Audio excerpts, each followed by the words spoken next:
Olha, o prazo para envio de sugestões ao programa Futurice termina nesta semana. O destaque do repórter Renan Porto. Termina nessa semana a consulta pública para o programa Futurice, apresentado pelo Ministério da Educação. Essa é a segunda vez que a pasta abre para discussão sobre a proposta que pretende flexibilizar o financiamento do ensino superior.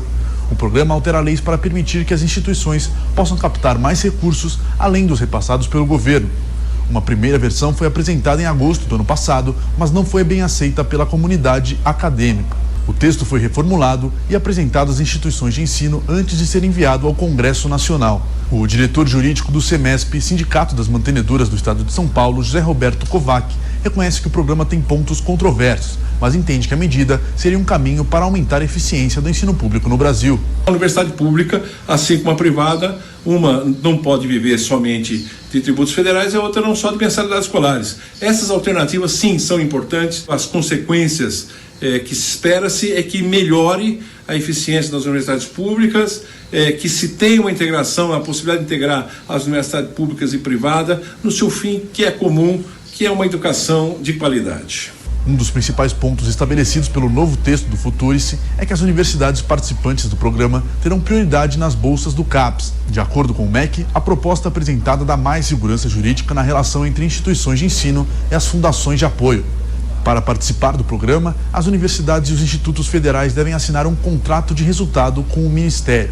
O especialista em educação Daniel Cara entende que o programa tem sido rejeitado no meio acadêmico por restringir a autonomia das universidades. Ao invés da gestão universitária ser feita de forma autônoma, como reza a Constituição Federal, o Futurice propõe que essa gestão universitária seja feita por uma organização social. Em segundo lugar, ele acredita que o setor privado vai financiar fortemente a educação superior brasileira, o que não é verdade. Eu acho muito difícil, por exemplo, que o setor privado financie universidade em Roraima ou que financie universidade no Amapá. Para o ministro da Educação, Abraham Weintraub, o Futurice é uma emergência. Se a gente deixar do jeito que está, as federais elas vão falir, porque os números crescem, a folha de pagamentos cresce acima da inflação todo ano. O MEC reforça que as instituições de ensino não serão privatizadas e não vai haver cobrança de mensalidade. As sugestões para a consulta pública, que vai até a próxima sexta-feira, podem ser enviadas para o Ministério pelo e-mail futuriceconsulta@mec.gov ou pelo site www.participa.br/profile/futurice. Na verdade, eu acho esse programa Futurice um dos melhores aí que o governo apresentou. É fundamental trazer as universidades mais para perto da realidade do mercado. Aqui nos Estados Unidos é muito comum, é um aspecto cultural, ex-alunos, alunos, pais, famílias de alunos, contribuírem com o financiamento para as universidades para criar o fundo, o endowment, que permite a essas universidades uma certa estabilidade e visão de longo prazo.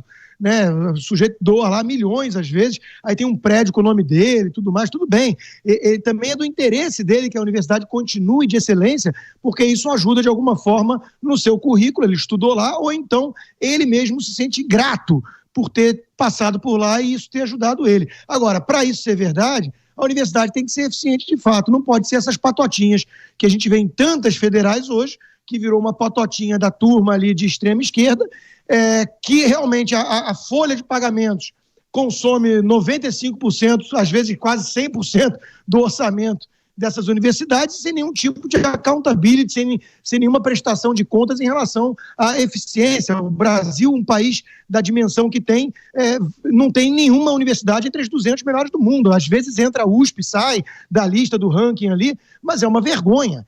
É uma vergonha a situação atual das nossas universidades federais, ou seja, algum tipo de choque de realidade é necessária para poder botar essa turma aí para reagir e focar mais na eficiência. É um problema muito complicado, não dá para a gente discutir rapidamente, mas são duas situações diferentes. A universidade pública é um caso, a universidade privada é outro. O senhor que falou, salvo engano, é da universidade privada, né, que foi entrevistado.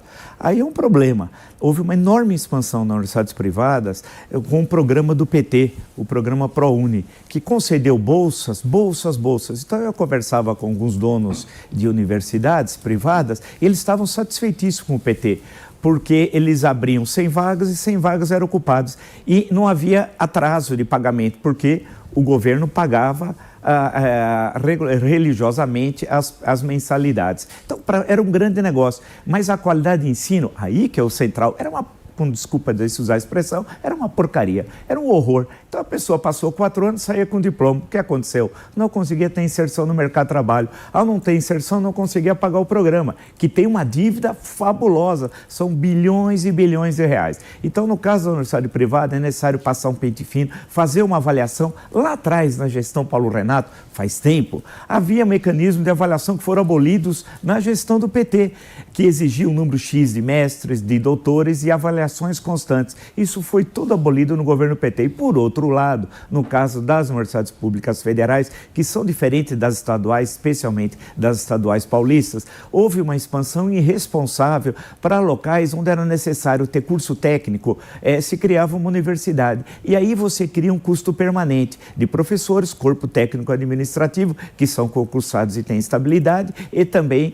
a questão dos prédios, o custo de manutenção e de custeio é muito alto. Sendo assim, o que acabou ocorrendo? Tem problemas, o curso muitas vezes, vamos pegar o caso de Tocantins, tem unidades da Universidade Federal de Tocantins, fora de Palmas, que é a capital, que começavam um curso de História com 40 alunos, no segundo ano tinha 32, no terceiro ano tinha 20 e se formavam 5 alunos. É isso, só que o custo é o mesmo do professor e do corpo técnico administrativo. Então tem de ser enfrentado seriamente. Eu só temo que com esse ministro não dá.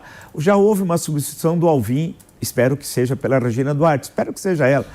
Eu gostaria também que esse Weintraub voltasse para casa, fosse estudar português, aprendesse como se escreve impressionante, seria um bom passo, e tivesse um bom educador. Tem muitos aqui, muitos no Brasil. Nós citamos aí, eu citei uma vez, tantas vezes, na verdade não foi uma, o Mozart Viana do Instituto Ayrton Senna, que poderia ser indicado. Aí a coisa anda.